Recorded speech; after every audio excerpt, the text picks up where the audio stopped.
200 दिन बाद आईडीएफ का ऑपरेशन सर्वनाश। 7 अक्टूबर 2023 के बाद से पूरा मिडिल ईस्ट जंग की आग में धधक रहा है। पीएम नेतन्याहू ने 200 दिन के युद्ध के बाद अब गाजा और रफा में ऐसा ऑपरेशन शुरू कर दिया है जो हमास के अंत के बाद ही रुकेगा।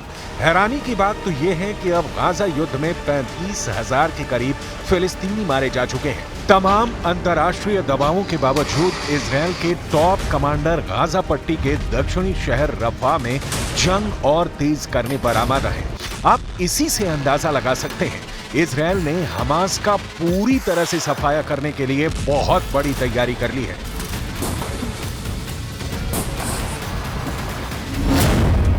हमास के अंत का आखिरी अल्टीमेटम।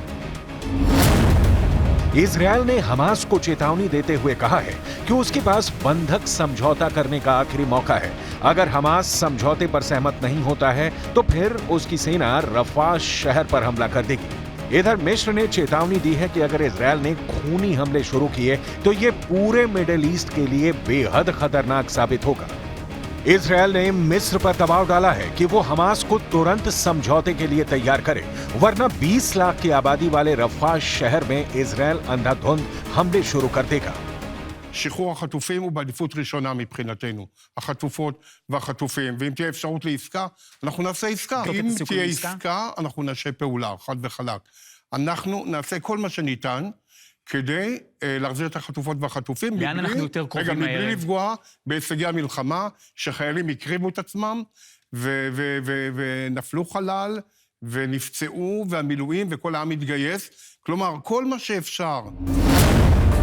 7 अक्टूबर के बाद सबसे बड़ा युद्ध। इधर हमास के लड़ाके अभी भी इजरायली सेना पर गाजा पट्टी और रफा के इलाके से हमले करने में जुटे हैं। सुरंगों का नेटवर्क अभी भी मौजूद है जहां से हमास के लड़ाके हमले कर रहे हैं। अब सवाल उठता है कि 200 दिन की जंग के बाद भी हमास अभी तक इजरायल के सामने घुटने क्यों नहीं टेक रहा है। इसके पीछे हैं हमास के वो नेता जो आखिरी सांस तक इजरायल से जंग करने पर आमादा है।